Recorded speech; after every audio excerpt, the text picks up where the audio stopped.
Borno State Governor Babagana Umara Zulum has strongly criticized the tax reform bills proposed by President Bola Tinubu's administration, warning they could have devastating effect on the northern region and other parts of the country. The controversial bill, which proposes using the location of consumption as the basis for sharing value-added tax, have faced stiff opposition from northern stakeholders, including governors, traditional rulers, and the Northern Elders Forum. Despite the backlash, the Senate advanced the bill to a second reading during a heated plenary session on Thursday. Governor Zulum described the proposed reforms as a looming disaster for the north and parts of the southwest. He cautioned that the changes could leave many states unable to pay workers' salaries, exacerbating hunger, poverty, and insecurity. He called on President Tinubu to reconsider the bills, warning that their implementation would drag the north backwards and negatively impact other regions as well. Now, to discuss this, we're joined by tax consultant and fiscal analyst Suraj Oyewale. Mr. Suraj Oyewale, you're welcome. Thank you very much for joining us this afternoon on a Sunday. I'm going to begin by asking, do you believe that the proposed tax reform bill will affect the economy of northern Nigeria negatively, considering the region's already challenging economic conditions? Thank you, and nice having me again on your studio. I don't think it should be about region because I think we should I prefer to look at it from the angle of big states versus small states, or more economically buoyant states versus less economically buoyant states. I mean, when we begin to regionalize matters, when we begin to look at matters from a regional angle, it robs off an opportunity for us to look at things more from an objective angle. I'm from a northern Nigeria for myself, I'm from the Kwara State, but I think the issue of having to look at everything from regional angle doesn't do us well. I remember during the time of petroleum industry bill, which I played a quite active part in, contributing as a stakeholder in the oil and gas industry at the time. A lot of interest from maybe the South, from even the Northerners, almost denied us the opportunity for us to have some sort of productive debate on it. So the North has its own good, quite buoyant states, states like the KKK states, Kaduna, even Abuja is in the North. When you talk of the North, you should not forget Abuja, Abuja itself is in the North. If you look at a state like Kaduna, a state like Kano, these are states that have good numbers from an economic standpoint. So the South itself has some good states that are quite relatively viable, the likes of Lagos, the likes of Rivers State, the likes of maybe Delta State, and have their own fair share of states that are struggling based on the economic indices, the likes of Bayelsa, the likes of Ekiti. So I don't think it does us any good to look at all of this from a regional angle, because all parts of Nigeria have their own have states that will struggle from all of this. But having said that, I think that the states that are relatively poorer might be adversely impacted. States like, for example, VAT is one of the the sharing ratio of VAT is one of the things that has been proposed to change in the fiscal reforms in this tax bills. And for example, equality is going to reduce from 50% to I think 20%. What that means is that that base, that threshold for everybody, that portion of the bucket that everybody is entitled to is going to reduce. So this one does not depend on population, it doesn't depend on derivation, and I think that's going to have some effect on the states that, some effect on states that are not exactly, that don't contribute much to the pot. So where do you stand when it comes to the argument on fiscal federalism and state autonomy? Is this something that's imagined by people who are having this argument, or do you think that it's a real concern?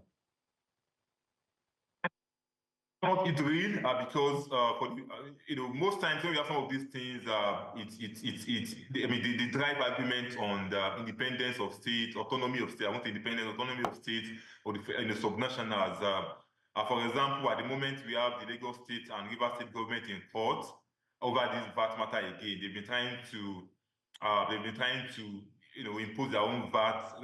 As opposed to one that the federal government is imposing, given the fact that VAT is not listed expressly in the exclusive list of the constitution, which means that the state themselves can legislate on it, the state themselves can impose it, can collect it, and all of these things at the moment. So they won in the Federal High Court, and we're waiting for what will happen at the Supreme Court when it eventually gets to the Supreme Court. So these are conversations that give that kind of, some sort of, some flesh to the matters of fiscal federalism and state autonomy. And I think it's an heady debate because, for so long, we've had a situation in which the subnationals tend to depend so heavily on the federal, and not everybody just gets lazy and nobody wants to do anything. I believe that when all of this are done, it's heady for a fiscally responsible state, because each subnational is now prompted to go out there, get their own resources, because you don't have to be some sort of federating unit that depends too heavily on the central government. Okay, so let's take this bill apart one by one, or especially with this regarding this subject here. The bill prioritizes derivation as an added value, or rather added benefit for sharing value-added tax. So how will the distribution impact northern states, which might not be more or major consumption hubs? Okay, I don't think the North is not a consumption hub, because fast-moving consumer goods manufacturers tend to do some good numbers in the North. Kano is a good, place of commerce. Kano it is too. We have the 3 states that have a good number. Ordinarily, consumption should go with population, because if you have a lot of people in the state, that should translate to some form of economic activity. I understand that poverty might be, might moderate that, the effect of that, but I don't think the North, will suffer significantly or at all in the new formula of derivation, because I think the question we should be asking is how will the consumption now be tracked? And as someone that was the tax manager of a company in the oil and gas sector for some years ago, there was a time in which even the Federal Inland Revenue Service, even though that was not it wasn't something that was central at that time, that was mainstream at that time, required us to, every VAT any company is paying was analyzed by the state of the destination of that, of the service, where the service actually took place, okay? Where the service took place, or where the goods was, where the contract actually, took place at that time. So I don't think it's going to have any significant, if consumption is well tracked, I don't think it's going to have a significant adverse impact on many states of Nigeria. For me personally, I think that reduction in the quality portion from 50% to 20% is where the issue might be, because the increase in the derivation component from 20% to 50%, I don't think it's something that, to 60% rather, I don't think it's something that will have significant effect on the states that are already benefiting from it, and even the states that are not benefiting from it. The question should be how consumption should be tracked, because that will be the bigger problem for me, because sometimes some producers, some traders find it difficult to know exactly the goods they are selling is being consumed. So that will be the bigger picture, and I believe that that can also be surmounted with proper tracking, maybe sensitization between the companies that sell all of these goods, as well as the the FRS, and I'm sure there will be a way that when the VAT filing is happening, the state of consumption is captured. This will be 100%. There's no system that will give 100% accuracy on where consumption is happening, but there's a system that can track it to at least 80%. If you have 80%, I mean that's pass mark. Okay, then, so let's talk about the SMEs, the businesses that would be impacted. The bill introduces a 27.5% company tax rate, which might affect the SMEs. So how will this tax rate impact the growth and also development of SMEs in the North? Well, I would prefer to see that in Nigeria, because the SMEs in the North and the SMEs in Nigeria are not different. Everybody faces the same economic situation. And so, you're talking about the company income tax here, which is, which it doesn't matter where the company is. They're going to pay the tax. And so, at the moment, you have a situation of the company income tax rate at the moment is 0% if you are a small company, okay? A small company is defined as a company with an annual turnover of less than 25 million, okay? Then you have the medium companies companies defined as companies earning between from higher than 25 million and lower than 100 million, okay? Those ones are currently being taxed at 20% of their profit, not revenue, please. Of their profit, not revenue, okay? Then you have the large companies, which are companies that earn more than 100 million in annual turnover.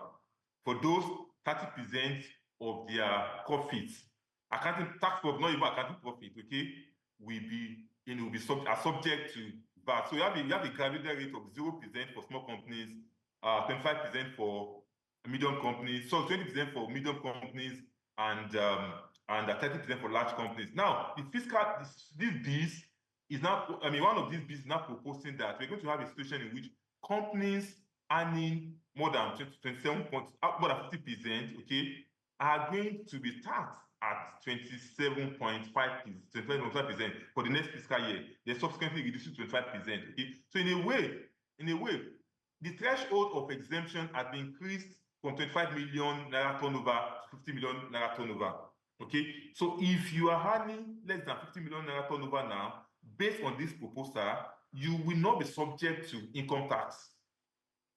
That's a positive, and of course, so what that means is that there are still some medium-scale companies that are still caught up in that positive expansion in the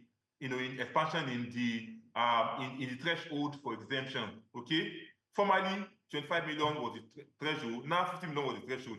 Now the tricky part is now that companies earning, let's say, 51 to 99 million as turnover in a year, in the current regime, are subject to tax on their profits at 20%.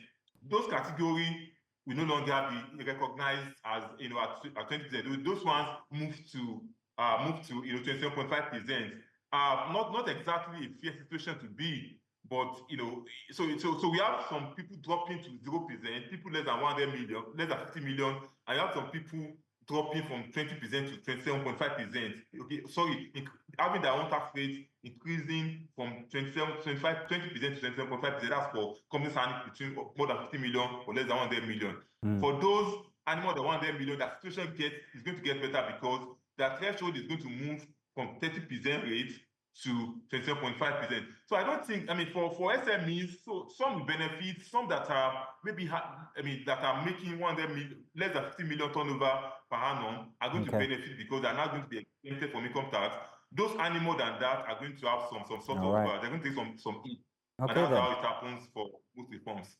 Well, Suraj, I want to say thank you very much for giving us all that calculation and expert opinion. Thank you. You're welcome. Thank you.